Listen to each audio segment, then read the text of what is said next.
Great day, everyone. Thank you all for joining us. We are super excited that you all are here. We know that it's Saturday and you could be doing so many other things, but you are here with us and we don't take that lightly. So we are happy to have you here to collaborate with you, for us to pay it forward from when we were leaders. We really wanted this type of support and desired it. So we were happy to receive it from mentors like Principal Hurt, Principal Kafele. So we are thankful for them. And tell us if you're celebrating anything great this week. If you've been following me, I'm celebrating the fact that I have gotten my life together with my workouts every day this week. So while I finish feeding our feed through Tammy, I'm going to turn it over to her and she's going to finish greetings. Good morning, Tammy. Good morning, Sheka, and good morning, everybody.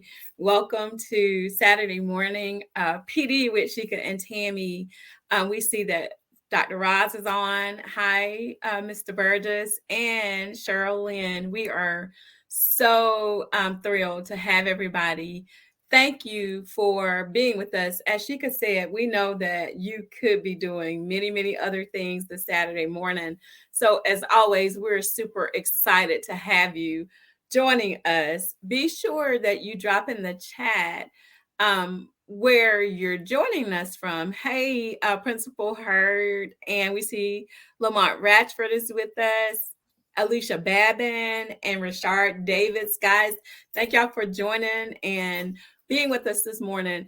If you were on with Principal Hurd, you heard him telling us how important it is for us to dream big. Thank you so much, Principal Hurt, for being that coach, as Principal Josh Tovar calls you, because you are absolutely an inspiration. And we really appreciate that pep talk this morning, because it's important for us to be in that space where we want to take our schools to the next level. So thank you. We see also that we are joined this morning by many of our friends who join us every week. But for anyone that might be new joining us this morning, we like to be sure that everybody knows exactly what we do and why we're doing it. Sheka mentioned she's no longer a principal. I still sit in that principal seat. But we want to be able to strengthen that camaraderie that is needed, because sometimes sitting in the principal's chair feels like a very isolated space to be. So we're trying to pay this forward in a way that allows us to present things to folks that we needed when we were first starting out along the way as well. Hi, Principal Kafele, and we see that Josh has joined us. Thank you guys so much for being with us this morning. We, Sheka and I both are turnaround principals. My school is an elementary school. Her school was a middle school, and we were able to do some things in our schools that helped us to change the academic situation for our school. And so we're here again with that level of experience to share with you guys. We also are here because transitioning for us was very difficult. It was difficult, and as I said, felt isolated. So we don't want that to be anybody else's reality. At Create and Educate, we offer consulting and literary services. So if you are interested in any of the work that we do, please visit our website to learn more about Create and Educate. You can find us at www.createandeducate.solutions. Also, take a look at our SEL catalog to see our 5 super strengths to becoming a real resilient school. We have a framework that we use that's based on respect, excellence, accountability, leadership, and everything that we do is undergirded with literacy. So if you're interested in that, please visit and take a look at that. You can also see on the website how your school can become a Phoenix school. And if you're interested, you just reach out to us. We're happy at all times to be able to help. We also want to just remind everybody that our collaborative podcast airs every week on Tuesday nights at 7 p.m. and that is Eastern Standard Time. I see that we have lots of visitors who are from the West Coast, but we're on at 7 p.m. Eastern Standard Time every Tuesday night. And we actually use that platform to be able to engage parents, teachers, and leaders and put them in a collaborative space so that we can try to work together to solve some of the problems that we are facing today in education. Finally, we also work with independent authors to help our students gain access to more culturally relevant and representative books. So if you're interested and need to find out more about us, again, visit our website. If you haven't already done so, please reserve your copy of our book. It doesn't have to be lonely at the top, where Sheka and I outline our leadership journey and some of those things that we went through that Principal Hurt talked about today when we experienced some trials and were able to learn from those failures, because the failure is a part of that journey. So if you haven't reserved that copy, please be sure to do so. Lastly, guys, you can follow us on any social media and we would gladly be able to get back with you. You can find us on Instagram, Facebook, Twitter, LinkedIn, and Spreaker. So this morning, we are so super excited to get started and to be able to talk with you guys today about 6 literacy experiences that children should have every day. Before we start that, though, we want to just say today is World Kindness Day. So if you haven't done something already that's kind for somebody, please make sure you do something kind today, because today is World Kindness Day and the world could stand a little more kindness. Again, we're super excited to be following Principal Hurt and his amazing session this morning. And we are the segue into Principal Kafele's morning session. So we are elated to be able to have those two giants on either side of us and supporting us, as Sheka said, as mentors and as coaches. So as we get started this morning, we're going to be looking at, as I said, 6 literacy experiences that children should have every day. This is based on an article that you can find that's called Every Child Every Day. It's by Richard Allington and Rachel Gabriel. This is some work that they did, and they present these high quality experiences that they believe all children should get every single day in literacy so that they can become successful, engaged readers. And the experiences are so imperative and important for struggling readers. But the thing that they have really emphasized is that those are the students who are least likely to be the ones that get these experiences. So we want to just talk about their research, because what they found is, although these are the 6 things that should be happening every day, not in every classroom are these things being seen. So we're going to get started. Sheka, you ready to start us off? I'm ready. Thank you, Tammy.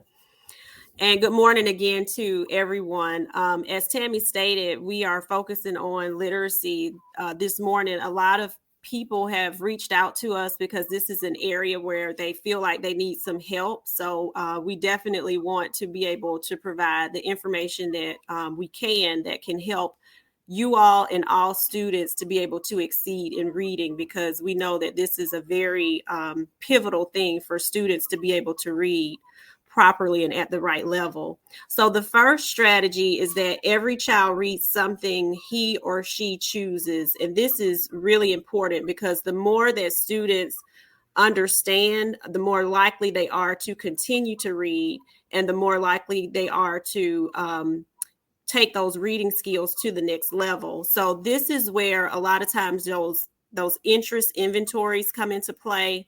Sometimes when we think about the interest inventories, we are thinking from the realm of, oh, I'm doing this for my long range plans, and I'm going to put this information, into whatever plan that is and turn it in. But interest inventories about what students really like is the data that teachers need to be able to help children select things that they really truly love to read. And if you don't know your students, if you don't know what they like, it's going to be hard for you to build your classroom libraries around things that they really enjoy reading. And I remember a story from another teacher that talked about, he was a male coach. One of the things that attracted him to reading was a book that was by his favorite athlete, Deion Sanders. And the first line of the book talked about, I can't say everything that it said on here, but it was people with loose morals and some things that was going on in Deion Sanders' life. But he said from that first line of the book, he was instantly hooked for reading the book. And from then, he developed a love for reading. So if you really know your students and know what they love, what they like, it's easy to put those things into their hands. And again, you have to have that relationship with them. And as leaders of your building, you also have to be intentional about setting aside funding to make sure that your teachers can build their classroom libraries with books that their students are going to love. So you have to also make sure, and one thing that I made sure to do was I looked at my demographics to see who was in my building. I wanted to make sure we had books that represented every student. I wanted students to see themselves on the walls, in the classrooms, in the books, because all of those things matter when you're talking about making sure children are reading something that they choose. They're going to be a lot more likely to choose something they see themselves in and something that they like and enjoy. And just to make sure we are really clear about that whole interest piece, because that is super important. And administrators, this is one of the things that you can use to support with your teachers the importance of setting aside that independent reading time. You have to make space in the day for students to be able to read and to have access to materials that they want to read, because that is what's going to make them a better reader.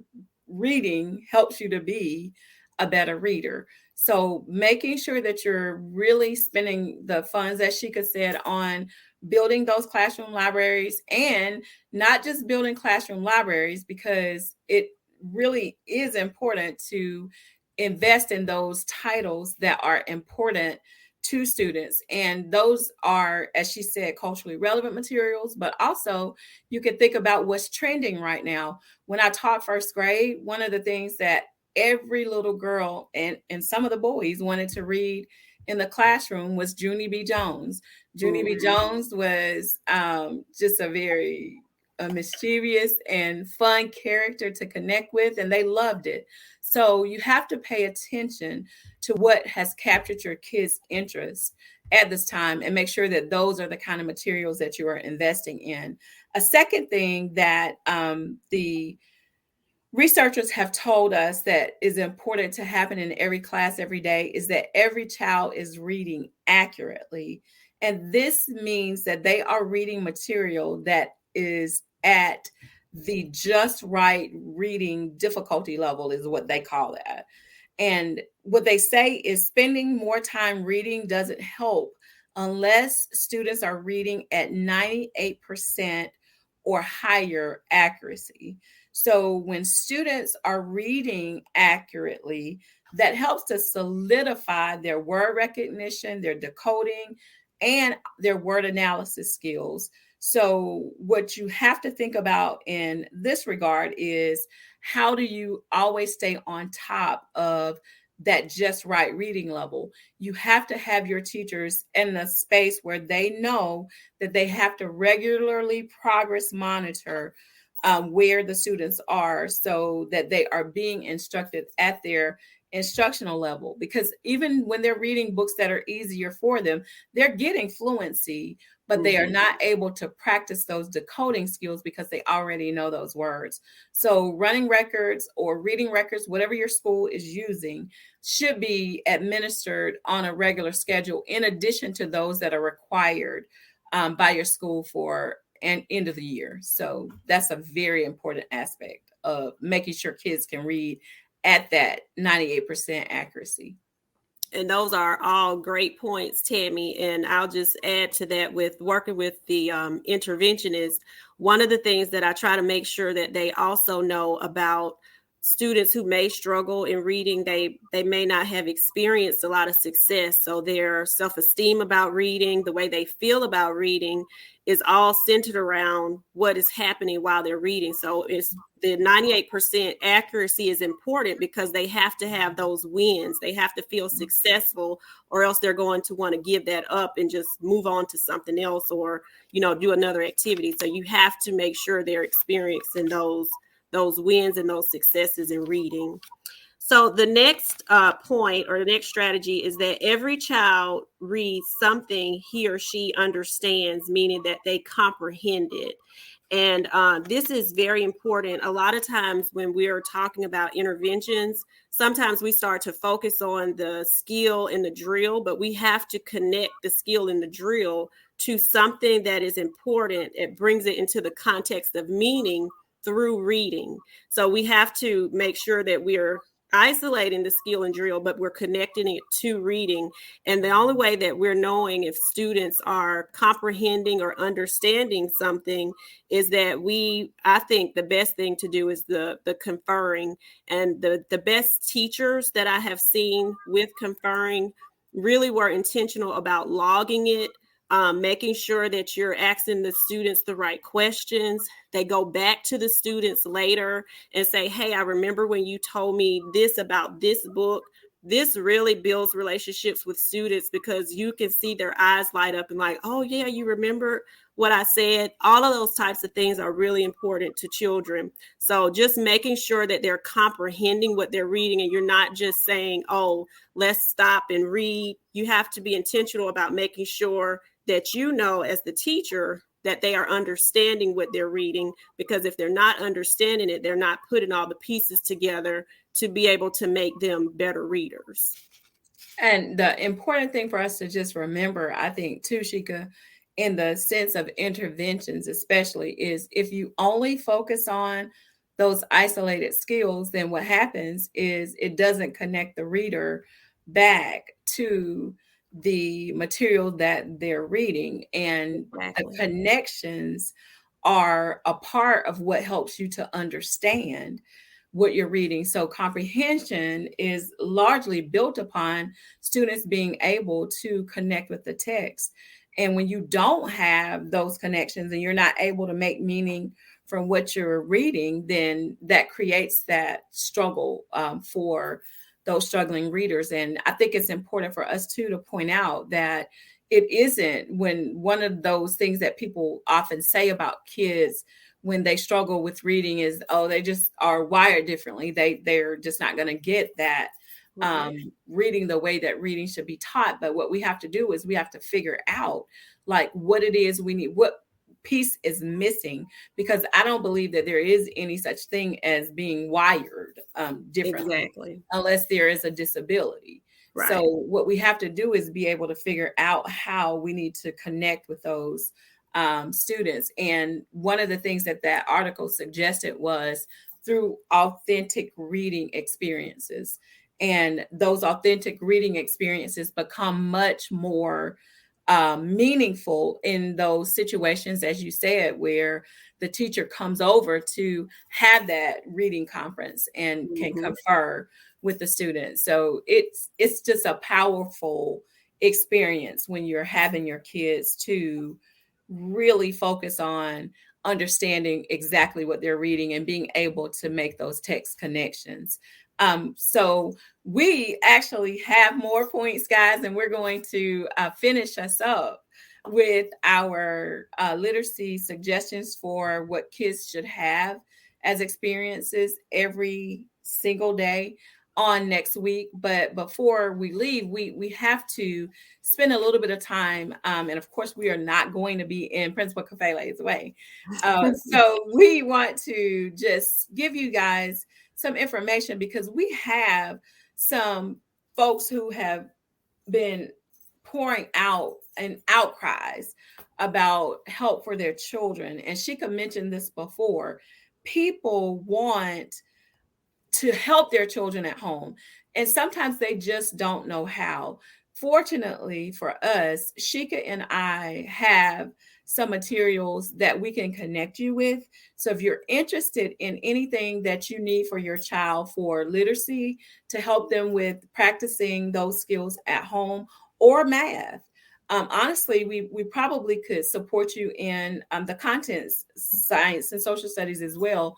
But just reach out to us so that we can make that connection for you, because we have vetted something that we do believe is very beneficial and can be helpful to your children. And it is, like Tammy stated, is very quality material, very aligned to the standards. I'm using it with my own daughter. And so each afternoon we set aside time for math and ELA, because both of my children were virtual. So that did have an impact. And as we talked about, I don't even know if we got to that point yet. The next point that we were making is about the connection with writing. And sometimes with virtual, it's hard to make that connection with writing. So that's one of the things I really like about the resources, is that we are able to use that skill of writing to reinforce the things that we're working on. And it has really helped her move tremendously. So if you would like those resources, even if you're a teacher and you want to extend these resources out to your own parents, sometimes we assume that in certain areas, oh, well, they don't have anybody at home to help, or, no one's going to do it. You'll be surprised how many parents want something to do with their children. Ask them, hey, if you want to spend some extra time with your child in the evening, I have some resources. You would be very surprised of the parents who would want to take advantage of it. So if you just go to our website and fill out the contact form and put remediation resources, we will definitely get you that information so that you're able to get that through our partner that we're working with right now. The last thing that we would like to do before we log off is that we want to extend our heartfelt condolences and prayers to the staff members in Mooresville, North Carolina, where a student died by suicide on campus. So we know that there are several students that are just really in a bad place. They're hurting. Sometimes I don't think as schools we may know the best way to address all of this with everything that has happened with the pandemic. So we do have another partnership with Dr. Gil Nome and the 10 Big Bets. He is a associate professor for Harvard Medical School. So he has partnered with us to be able to offer school leaders and school leadership teams a free book. He has written a grant for the book and is giving them out exclusively through our broadcast and through our company.